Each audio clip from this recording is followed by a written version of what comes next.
Nous nous levons par respect.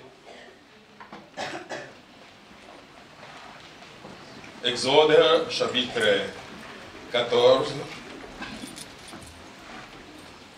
à partir du verset 19 jusqu'au verset 27. Quelqu'un peut lire pour nous, s'il vous plaît? Lisons la parole de Dieu dans le livre de Exode chapitre 14, le verset 19 à 27. L'ange de Dieu dit, qui allait devant le camp d'Israël partit et alla derrière eux. Et la colonne de nuée qui les précédait partit et se tint derrière eux.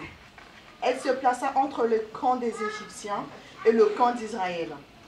Cette nuée était ténébreuse d'un côté, et de l'autre elle éclairait la nuit. Et les deux camps n'approchèrent point l'un de l'autre pendant toute la nuit. Le verset 21. Moïse entendit sa main sur la mer, et l'Éternel refoula la mer par un vent d'Orient, qui souffla avec impiosité. Toute la nuit, il mit la mer à sec, et les eaux se fondirent. Les enfants d'Israël entrèrent au milieu de la mer à sec, et les eaux formaient comme une muraille à leur droite et à leur gauche. Les Égyptiens les poursuivirent, et tous les chevaux de Pharaon, ses chars et ses cavaliers entrèrent après eux au milieu de la mer. À la veille du matin, l'Éternel de la colonne de feu et de nuée regarda le camp des Égyptiens et se mit en désordre le camp des Égyptiens.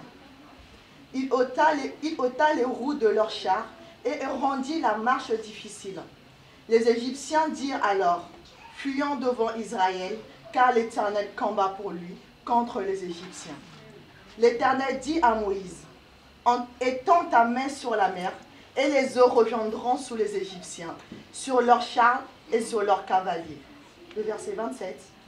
Moïse étendit sa main sur la mer, et vers le matin, la mer reprit son impiosité, et les Égyptiens se fuirent à son approche, mais l'Éternel précipita les Égyptiens au milieu de la mer. Parole du Seigneur. Amen. Amen. Avant de te mettre, dis à ton voisin, tu as ton rendez-vous avec 2018.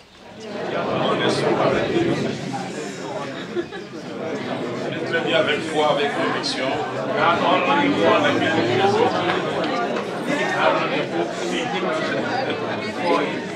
Amen, amen, amen. Prenons place, s'il vous plaît. 2017, hein? Donc nous avions tenu notre séminaire sur la destinée. Donc on a commencé depuis mercredi. Donc ceux-là qui ont assisté comprendront mieux. Ceux qui n'ont pas été, dommage, prochainement, il faut faire violence pour y être, afin de bénéficier aussi de la grâce de Dieu. Donc nous avions vu beaucoup de choses concernant la destinée de tout un chacun. Personne ne vit à la surface de la terre par accident, par coïncidence. Chaque personne a reçu un mandat auprès du Seigneur, a quelque chose à accomplir, à réaliser selon le plan, selon les desseins de Dieu. Nous avions vu que la destinée, pour la meilleure compréhension, vient du mot grec prorito, qui veut dire fixer ou arrêter d'avance. Éphésiens chapitre 2, verset 10, nous a éclairé en disant que nous sommes créés en Jésus. On parle là de la nouvelle naissance. Parce que premièrement, on était créés en Adam. Mais quand on parle de créé en Jésus, on parle de la nouvelle naissance. Créé en Jésus pour accomplir de bonnes choses que Dieu a arrêtées d'avance. Donc il y a des choses que Dieu a préparées d'avance, que toi seul tu dois réaliser et tu dois accomplir à la surface de la terre. Amen. Amen. Amen. C'est pourquoi j'ai dit personne ne vit par hasard, par accident et par coïncidence. Dieu s'est révélé à Jérémie, chapitre 1, verset 5. Il dit, tu étais encore masse informe, je te connaissais. C'est-à-dire, avant que ton père ne croise ta mère, moi, Dieu, je te connaissais déjà. C'est-à-dire, c'est moi qui ai décidé de quel père, de quelle mère, de quelle race naîtras-tu. Ça n'a rien à voir avec toi. Tu n'as pas choisi d'être ivoirien. Tu n'as pas choisi d'être congolais. Tu n'as pas choisi d'être togolais. C'est Dieu qui en avait décidé dans sa présence. Et c'est lui qui a choisi le père, c'est lui qui a choisi la mère. Même si aujourd'hui, les gens peuvent dire tout ce qu'ils veulent au sujet de ta mère. Mais Dieu connaissait ta mère avant ces gens-là. Il a trouvé bon que toi tu naisses au travers de ces entrailles-là que tout le monde est en train de maudire. Amen. Amen. You don't understand. Amen. Parce que l'amour de Dieu est tellement grand. Peut-être c'est que les gens peuvent dire on est africain, on connaît bien ces choses. Ils peuvent avoir raison sur l'état d'âme de ta maman. Mais Dieu, dans son amour, il a baissé son regard. Et il a dit, la pauvre dame a été peut-être victime de ses aïeux, de ses ancêtres. Mais moi, je ferai un chemin par lequel je vais transformer cette famille. J'enverrai autant convenable un champion, un héros. Et au travers de lui, les liens seront brisés. Et la lumière de l'évangile brillera dans cette famille. Et c'est toi qui es cet héros, c'est toi qui es ce champion ce soir. Amen. God, quelqu'un lève la main et dit gloire be to God. Donc, Dieu a préparé les choses. Il a préparé la destinée dans la prédestinée. Il n'y a pas de destinée sans prédestinée. C'est-à-dire que Dieu a tout fait, a tout mis en place après avoir fini. Alors il va maintenant autoriser ta naissance. Pour que toi tu accomplisses des choses que Dieu a préparées avant ta conception. Amen. My God. Certaines personnes ont eu la faveur, la grâce, que Dieu puisse leur révéler leur futur. La destinée, ce qu'il a arrêté. Des gens comme de Joseph. Dieu lui a montré ce que Joseph sera. Il lui a montré son élévation. Il lui a montré que c'est lui qui sera la source de la bénédiction pour sa famille. Amen. Do you understand? Amen. Et nous avions vu certaines personnes, Dieu a parlé à leurs parents. Concernant Samson, Dieu va parler à sa maman que cet enfant sera un Naziréa. Mais certaines personnes, Dieu n'a parlé ni à eux-mêmes, ni à leurs parents. On a dit, ils font partie de la catégorie de l'article 15. Débrouillez-vous pour comprendre ce que Dieu veut faire avec vous. Mais la Bible dit que Dieu a mis des chemins dans nos cœurs. Il a mis des chemins, il a tracé des chemins, mais ces chemins sont cachés dans nos cœurs. Oh my God, you don't understand what I'm saying to you.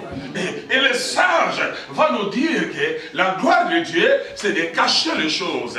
Mais la gloire des rois, c'est de sonder les choses. Amen. Dieu cache les choses aux hommes. Mais ceux qui sondent accèdent dans la révélation et saisissent la pensée de Dieu. Amen. My God. Il a caché la royauté dans la vie d'un petit berger appelé David. Rejeté par sa mère, rejeté par son père. C'est pourquoi il a dit, car mon père et ma mère m'abandonnent, mais l'Éternel me recueillera. Parce que lui, il connaît ta vraie valeur. Tu ne seras jamais un projet abandonné auprès du Seigneur. Amen. Les hommes peuvent baisser les bras. Les sœurs de Lazare ont baissé les bras. Ils ont dit, Seigneur, ça fait déjà 4 jours qu'il est mort. Laissez-les dans son sépulcre. Mais l'auteur de sa vie savait qu'il n'avait pas encore fini avec lui. Il n'a pas baissé les bras sur lui. Il ne baissera jamais les bras sur toi. Peu importe ta situation, ta condition. Mais je dis, il ne baissera jamais les bras sur toi. Tu lèves la main et tu pleures et prie.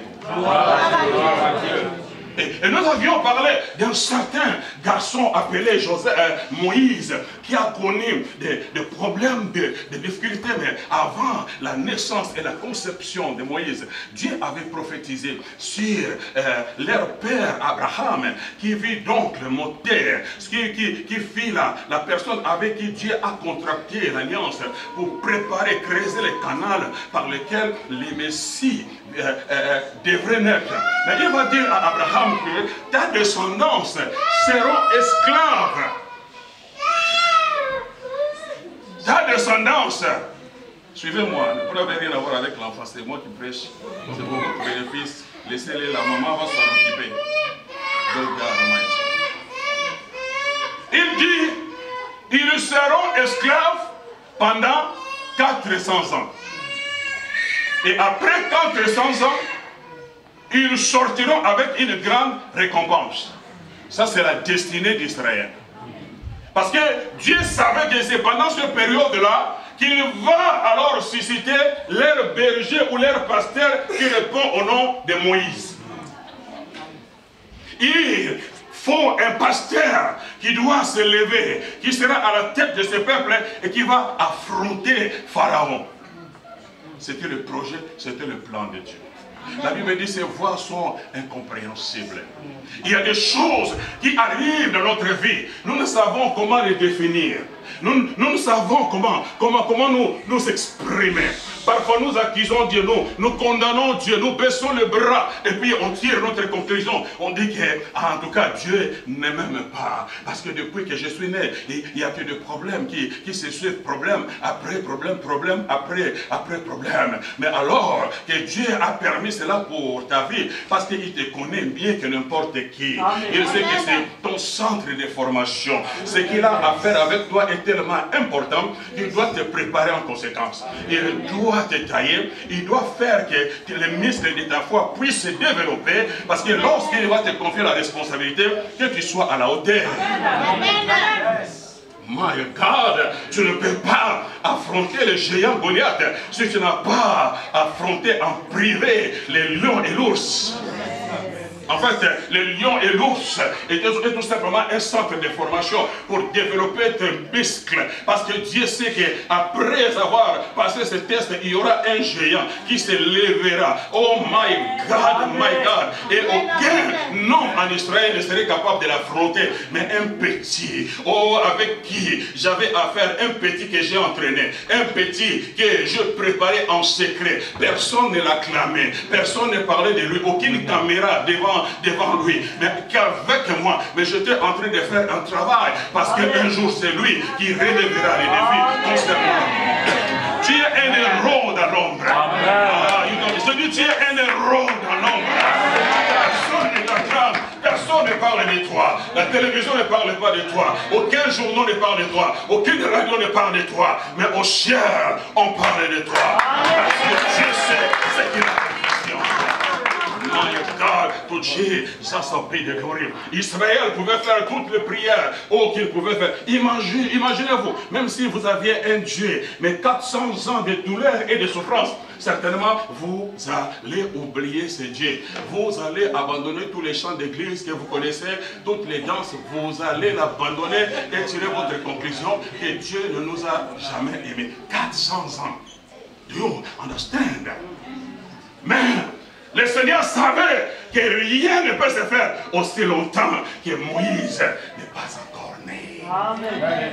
Ah, you don't understand? J'aimerais vous dire, il y a eu des choses qui se sont produites dans votre famille. La malédiction des générations. Oh, des gens meurent chaque année. Problème après problème, plaire après plaire. Pendant cette période, vous ne fêtez jamais. Parce que vous savez qu'il y a une malédiction qui pèse sur votre famille. Les gens meurent toujours pendant la période de décembre. Mais une chose que l'enfer ignore, une chose que le diable ignore, Dieu savait qu'il y aura un moment, il y aura un Moïse qui naîtra. Oh, pour cette famille, c'est lui qui sera mon héros, c'est lui qui sera mon champion. Et au travers de lui, alors, la famille connaîtra le changement et la transformation. Regarde ton voisin, dit, il parle de moi, il parle de moi, il s'agit de moi. C'est moi le champion de ma famille. Je dis, c'est moi le champion de ma famille. Je suis dans la salle d'ordre de Dieu.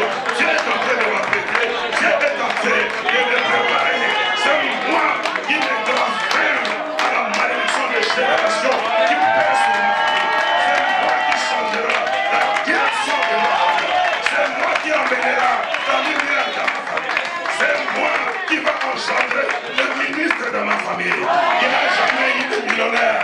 Mais moi, je vais engendrer les enfants qui seront des millionnaires. Il n'a jamais eu de diplômés. Mais mes enfants seront des diplômés. Il n'a jamais eu de médecins. Mes enfants seront des médecins.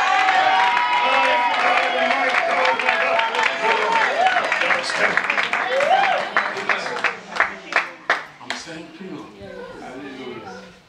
Douleur, souffrance. Mais un jour, Dieu suscite un jeune homme qui répondait au nom de Moïse. Oh, j'ai parlé du 12e chapitre.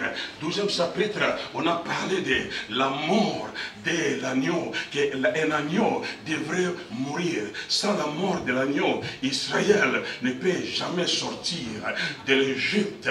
Parce que l'agneau, c'est un type de Christ. Nous avions décortiqué, nous avions vu ça ensemble. Après la mort de l'agneau, c'était pratiquement impossible que Pharaon puisse retenir encore Israël dans la servitude. Oh, l'agneau était un symbole de Jésus. My God, you don't understand what I'm saying to you. Et Dieu a donné des directives et des orientations. Il a dit l'agneau ne se mange jamais assis.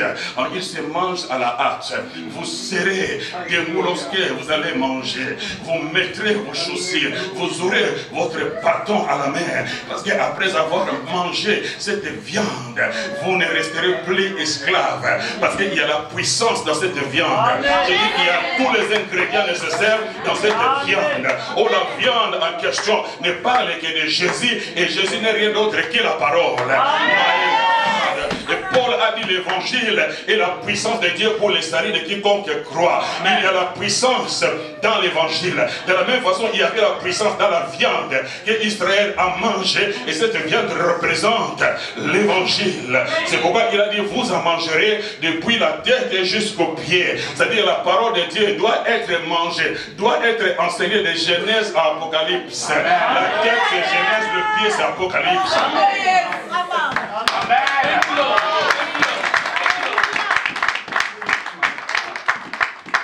Au 12e chapitre, c'est le commencement du processus. Parce que dans le mont Sali, le Sali c'est comme un conteneur. Mais dans ce conteneur, vous avez plusieurs paquets. Il y a le Sali du péché, il y a la délivrance, il y a la guérison. Il y a plusieurs paquets dans ce conteneur. C'est ça le Sali. Donc jusque-là, Israël va expérimenter alors la délivrance du péché. Il est délivré de l'Égypte, mais il n'était pas délivré des Égyptiens. Amen. Amen. God, you don't understand what I'm saying to you. Il y a des gens qui sont délivrés de l'Égypte, mais ils ne sont pas encore délivrés des Égyptiens. Tu peux être délivré de l'Égypte, mais si tu n'es pas délivré des Égyptiens, tu seras toujours dans les troubles. Ils te poursuivront tout au long de votre vie.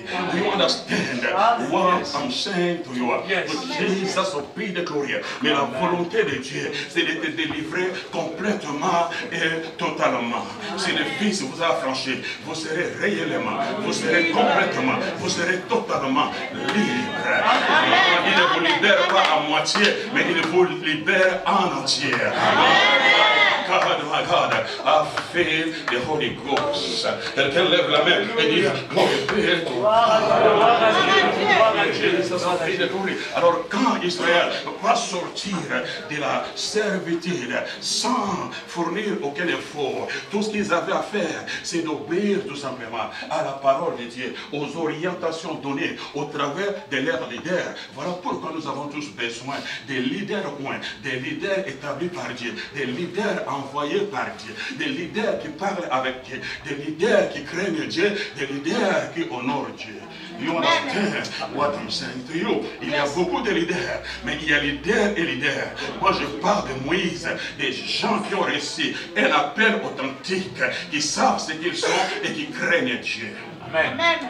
Do you understand what I'm saying? My God. Quelqu'un lève la main et dit gloire be to God. Alors, la Bible dit, arrivé à un point, Dieu va s'arrêter avec Moïse. Il va s'entretenir avec Moïse. Il dit, ok Moïse, voilà ce que je vais faire. Je vais endurcir le cœur des pharaons. C'est dans la destinée d'Israël. C'est des choses que j'ai prédestinées. Parce que je dois manifester ma gloire à la surface de la terre. Je suis le créateur de chaque nation. Je suis le Dieu de toute chair. Je suis le Père des esprits. Je suis le bishop de vos âmes. Mais il s'avère que le peuple que je créais m'a oublié. C'est pourquoi j'ai choisi Israël, pour qu'au travers d'Israël, je puisse manifester ma gloire. Mais il s'avère qu'il y a un roi prétentieux, un roi orgueilleux qui veut se faire passer pour un Dieu. Mais je vais m'en charger, je vais m'en occuper pour donner une leçon aux nations de la terre. Je les mettrai à genoux, mais je le ferai au travers de toi, Moïse. Il y a des pharaons qui règnent dans votre vie. Il y a des pharaons qui règnent dans votre famille. Mais Dieu vous a choisi pour mettre à genoux ces pharaons. Les pharaons de la maladie incurable, Dieu va les mettre à genoux au travers de toi. Pharaon de la sorcellerie dans votre famille, Dieu va les mettre à genoux au travers de toi. Pharaon de la stérilité qui ronge ta famille, Dieu va les mettre à genoux au travers de toi. Pharaon de la pauvreté, personne dans la famille ne réussit. Dieu va les mettre à genoux, mais au travers de toi. Toi le Moïse de ta famille. Touche deux personnes qui disent c'est moi le Moïse de ma famille. C'est moi le Moïse de ma famille. Jesus. Be the glory forever and ever. Et la Bible dit, arrivé à un certain moment, Moïse a expérimenté les différentes dimensions de l'éternel. Premièrement, il a vu le Seigneur dans un buisson ardent. Il va se révéler comme le feu dévorant. Il peut dévorer tes ennemis, mais toi, il ne te dévorera pas. Il va dévorer les cancers, mais toi, tu ne seras pas dévoré. Il va dévorer l'âge, mais toi, tu ne seras pas dévoré. Parce que tu es son instrument. Tout ce qu'il va faire, il va le faire au travers de toi. Il va dévorer tes anniversaires, mais toi, tu ne seras pas dévoré. Il va dévorer ces maux de tête violentes, mais toi, tu ne seras pas dévoré.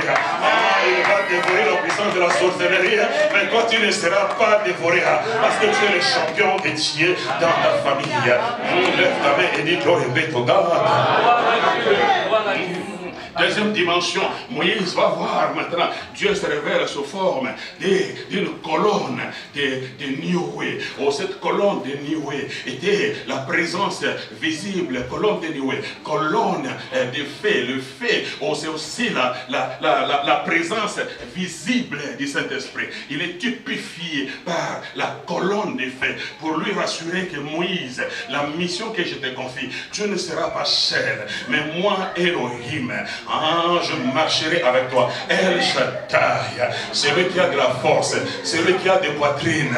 El Shaddai, ça vient du mot hébreu Shaddai, qui veut dire il a des mamelles, il a des poitrines. Pas une mamelle, mais Dieu a des mamelles. C'est-à-dire qu'il peut allaiter une multitude en un clin d'œil. C'est 25 000, ça comptait les hommes et les femmes. El Shaddai, il a des mamelles. Je dis, il a des mamelles. Il y a un sein pour toi. Tu es dans les groupes de Dieu. Il y a un sein pour chacun.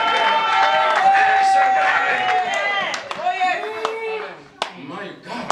Et la Bible dit, alors Dieu va changer sa position. La colonne de Noé était devant le peuple d'Israël, ainsi que l'ange de Dieu ou l'ange de l'Éternel. En hébreu, on l'appelle Malakael, parce que cet ange-là, c'est tout simplement la manifestation de Jésus dans l'Ancien Testament. C'est pourquoi dans les livres d'Hébreu, on dit Jésus égal aux anges. Jésus était égal aux anges quand il s'est révélé en tant qu'ange de l'Éternel. Et puis on dit Jésus inférieur aux anges. Il est devenu inférieur aux anges quand il s'est revêtu de la chair humaine. Et puis on dit Jésus supérieur aux anges. Il est devenu supérieur quand il est ressuscité et il est assis à la droite de Père. Mais si on a affaire avec Jésus qui était égal aux anges.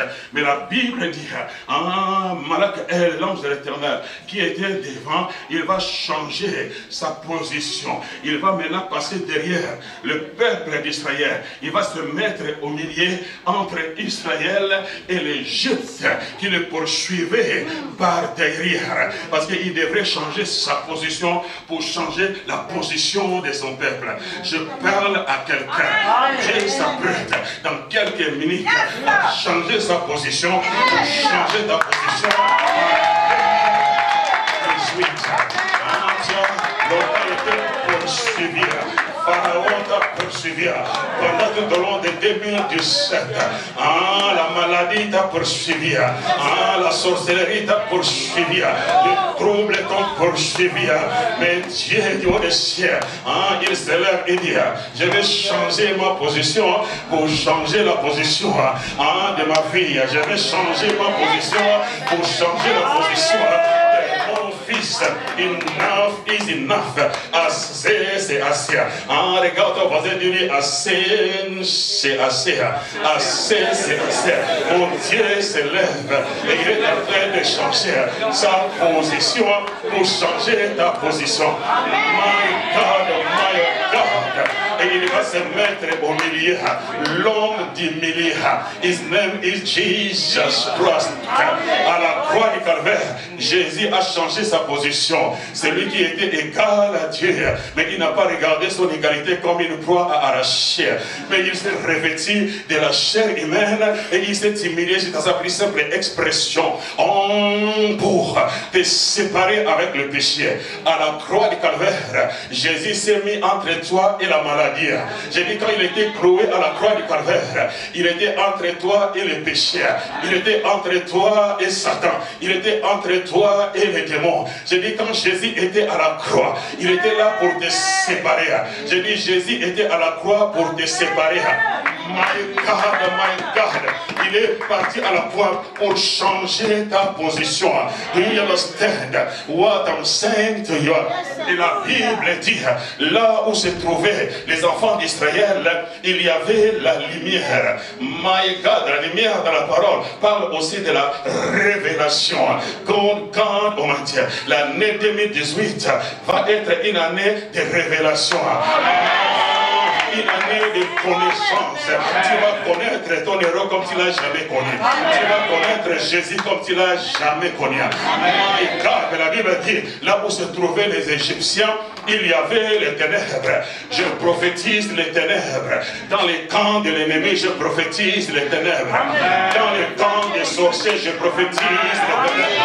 Dans les camps de l'ennemi, je prophétise les ténèbres. Ils te chercheront, ils ne te trouveront pas. Parce qu'ils seront frappés de ténèbres. Ils chercheront sur leur liste, ils ne te verront pas. Parce qu'ils seront frappés de ténèbres. Je dis, ils seront frappés de ténèbres. 2018 va être une année différente. Je dis 2018 va être une année différente. Pour Jesus be the glory.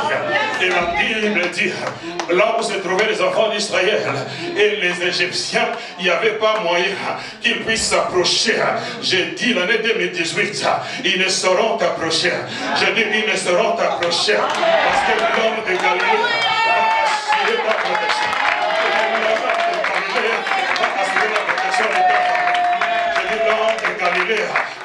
charge de ton mari. Même s'il n'est pas converti, mais il va s'en charger. Il va s'en charger de tes enfants. Il va s'en charger de ta carrière. Il va s'en charger de ton business. Je dis, il va garantir ta sécurité. My God. You understand what I'm saying to you? Oh Jesus, oh pays de gloire. Ah, Dieu, je sens sa présence. Je sens sa présence. Il est autour de moi. Je sens sa présence. Je me sens en sécurité. Je me sens en sécurité. 2000 tombent à ton côté. 2000 à ta droite. Tu ne seras pas à guerre. Ils te feront la guerre. Et ils ne te feront pas. Grâce à Dieu. Il fait toujours triompher, il va te faire triompher. Ton ennemi tombera, mais toi tu ne tomberas pas. Les ennemis tomberont, toi tu ne tomberas pas. La maladie tombera, toi tu ne tomberas pas. La pauvreté tombera, toi tu ne tomberas pas. La stérilité va s'évaler, mais toi tu ne tomberas pas. La sorcellerie va s'évaporer, mais toi tu ne tomberas pas. My God, my God. Jesus, be the glory. I got your back. En Amérique, nous disons, I got your back. Dis à ton voisin, même si tu vas dire ça en quittant de sa faire, dis à ton voisin, I got your back. I got your back. Je suis derrière toi. I got your back. J'assure ta protection. I got your back. Personne ne te touchera. I got your back. I got your back.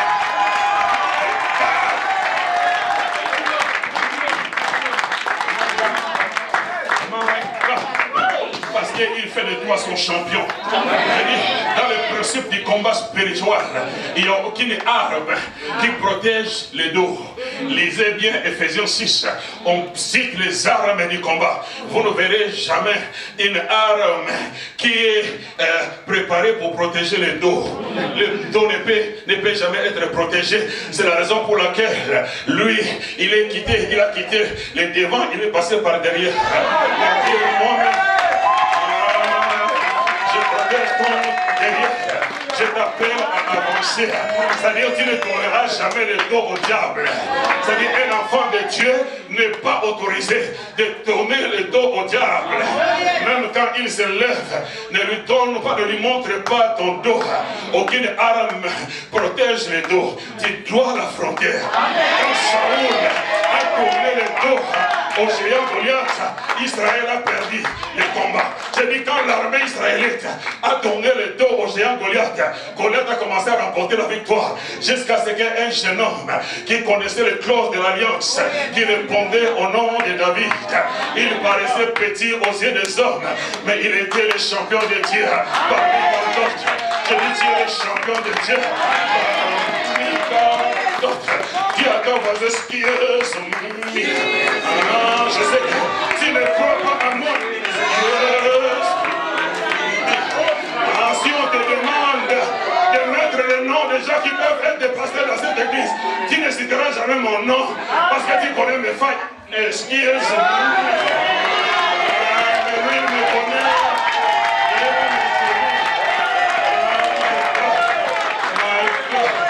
Il y a un champion qui dort en moi.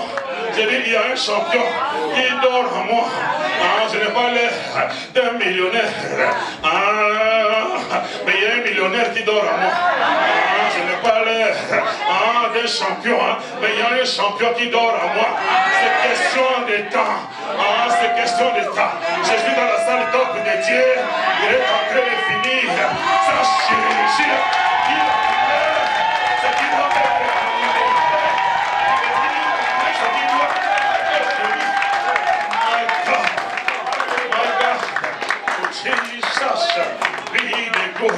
Rien ne peut t'arrêter. Je dis rien ne peut t'arrêter. Tu es point pour le combat. Tu es préparé pour le combat. Tu es équipé pour le combat. Celui qui vit en toi est plus fort que celui qui est dans le monde. Tu as le nom de Jésus pour vaincre les êtres comme des sorcières. Tu as le nom de Jésus pour triompher sur les féticheurs. Tu as le nom de Jésus pour triompher sur les marabouts.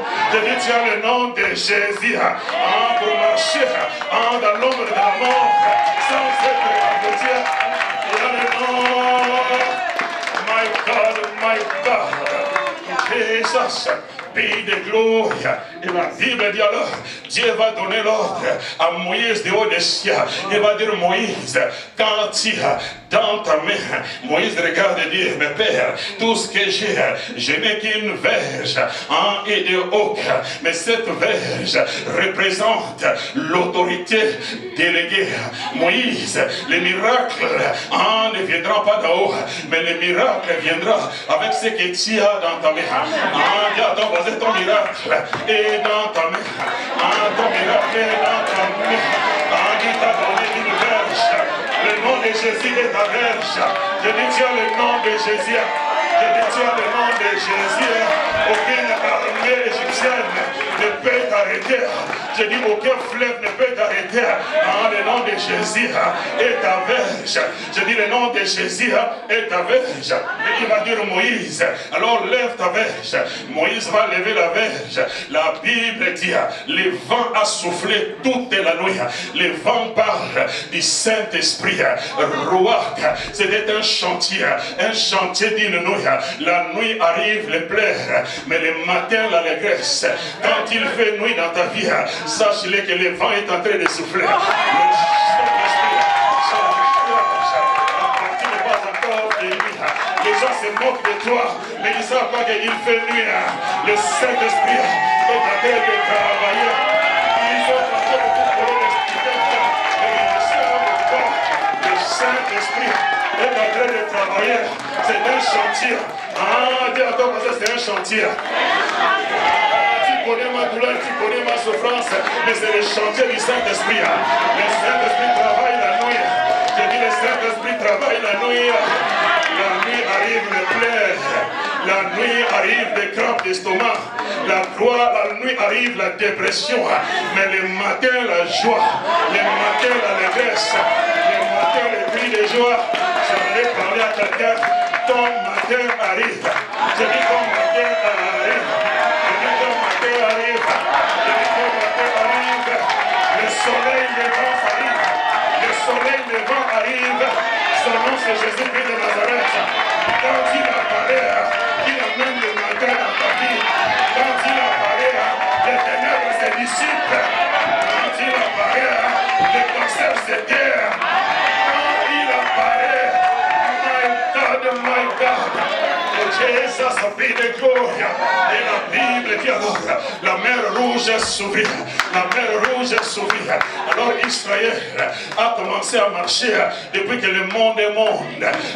L'eau a reçu l'ordre d'avaler quiconque mettra sa main sur son pied. Elle doit être avalée. Mais sur la parole, Israël a marché. L'eau devait respecter la parole de Dieu. Je dis cette année, les choses qui vous ont englouti doivent respecter la parole de Dieu. Cette maladie qui t'embête doit respecter la parole de Dieu. La pauvreté qui te dérange doit respecter la parole de Dieu. Je m'apprête à atterrir. Israël a marché. Il a commencé à traverser. Je parle à quelqu'un. L'eau est en train de s'ouvrir. Je dis l'eau est en train de s'ouvrir. Tout ce que tu as vécu. Durant l'an 2017, Dieu a préparé un lieu de rendez-vous. Je dis Dieu a préparé un lieu de rendez-vous. Avec le même instrument que Moïse a utilisé. La mer rouge s'ouvra et une autoroute a été créée. Je dis le nom de Jésus va créer une autoroute. Une autoroute va se créer. Elle va sortir. Ton mari va sortir. Les enfants vont sortir.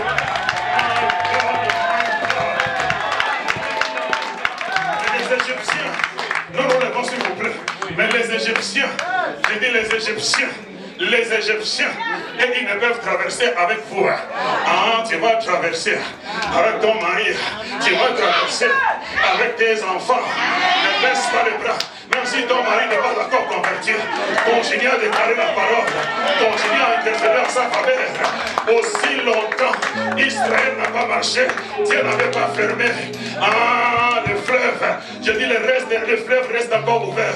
Jusqu'à ce que ton mari traverse, jusqu'à ce que tes enfants traversent, jusqu'à ce que ton business traverse, jusqu'à ce que ta malédiction traverse. Et après que Israël fit traverser alors les Égyptiens, ils ont dit poursuivons-les. Quand ils ont commencé à poursuivre, Dieu va dire à Moïse, Moïse prend ta verge, maintenant frappe sur l'eau. Quand il va frapper sur l'eau, la Bible dit l'eau a englouti tous les Égyptiens, Pharaon et sa cavalerie. J'aimerais te dire, parce que là où Dieu veut t'amener, vers l'an 2018, les démons ne sont pas censés aller avec toi. Cette situation n'est pas ton invité. Ces problèmes ne peuvent pas t'accompagner. Ils doivent être noyés. C'est la saison de la noyade. Je lui dis à ton voisin noyade. Les démons vont noyer. Certainement c'est la noyade. La nuit de la noyade. Ils vont noyer les choses qui vont troubler. Pendant 2017.